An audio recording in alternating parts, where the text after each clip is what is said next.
Get ready. 10 seconds.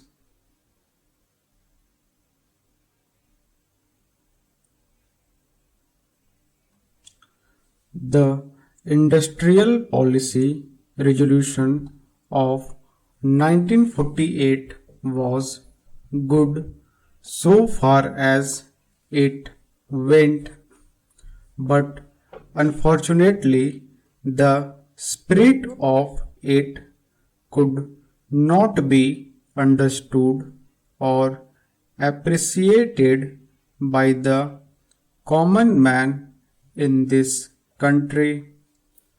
So, a new orientation of this policy was given, and the Honorable Prime Minister, after his return from China, publicly declared that the future policy of the country, or rather the future pattern of society, will be the socialist pattern. That was further emphasized by the resolution passed at the Avadi session of the Congress and later reiterated by Sri Devar, President of the Indian National Congress. I am very glad to say that the spirit of it has been caught by the nation today. If I may say so, the nation has taken up the challenge for securing the socialist pattern of society. It behoves all sections, both inside this house as well as outside, without having mutual recrimination, to try and propagate in a sincere manner and establish the socialist pattern of society indicated by the statements of the great leaders of our country. It may be relevant and pertinent if I refer to a few sentences from the memorandum presented on the 4th June 1939 by our Prime Minister, who was the chairman of the All India Planning Committee, which came into existence when there was provincial autonomy in the provinces.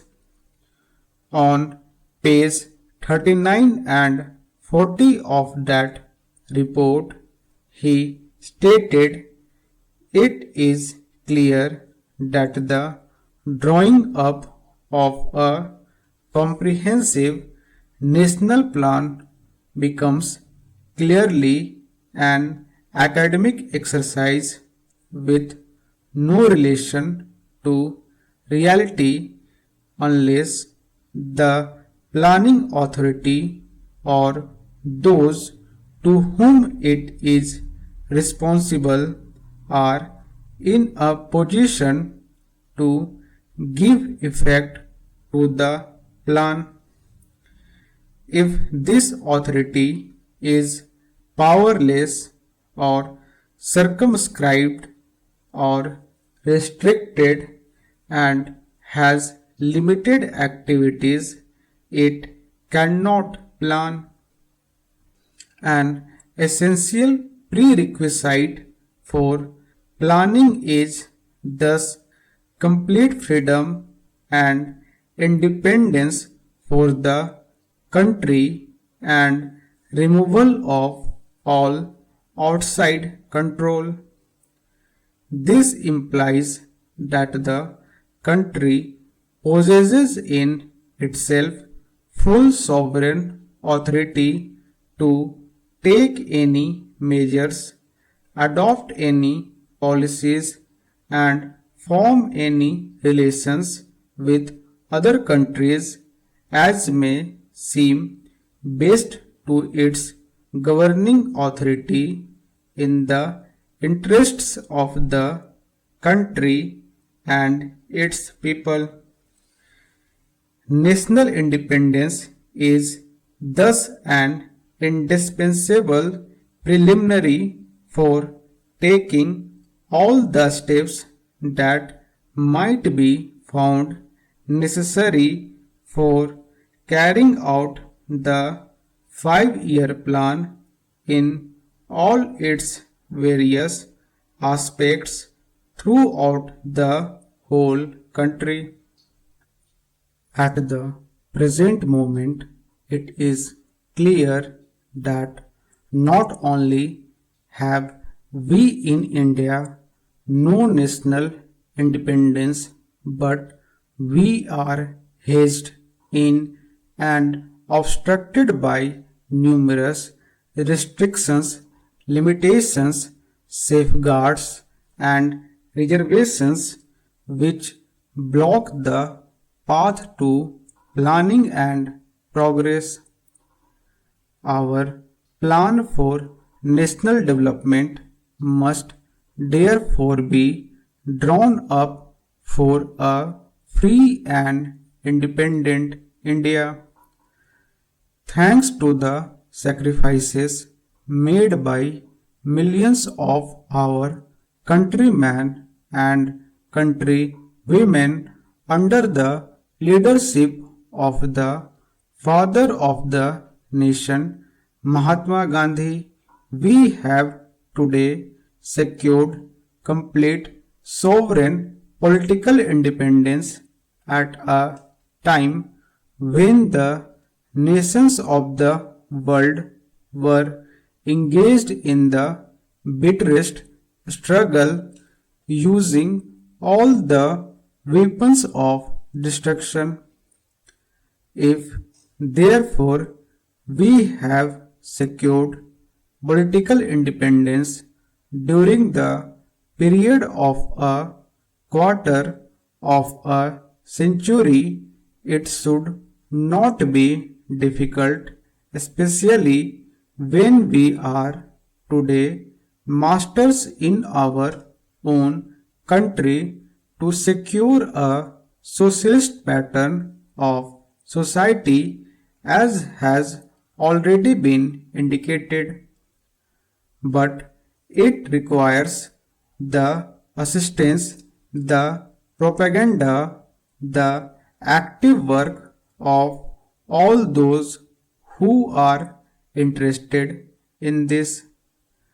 I am sure so long as my honorable friends, the minister, the deputy minister, and the other minister who represent the commerce and industry ministry can give us an assurance that the capitalist pattern would be avoided, some of us who believe in a cent% socialist democracy give an undertaking that certainly totalitarian policy will not be introduced in this country, because we have believed all along during the fight that we have given to the British government.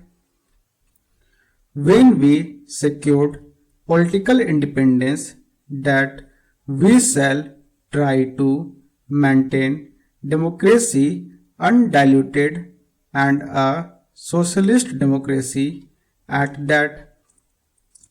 I am absolutely certain that in this country of ours, liberty of thought, liberty of speech, and liberty of action will be guaranteed to every citizen to express his views in the manner he pleases. I therefore assure my honorable friend that so long as we do not, in the garb of a socialistic pattern, support a capitalist system, India will stand 100% for a socialist democracy. Now, luckily for us, the fundamental rights of the Constitution have declared that a citizen would be assured of many of the social amenities which give reasonable comfort from the womb to the grave. But mere enunciation, as I have said many times, will not satisfy the common man unless the saying is put into effect.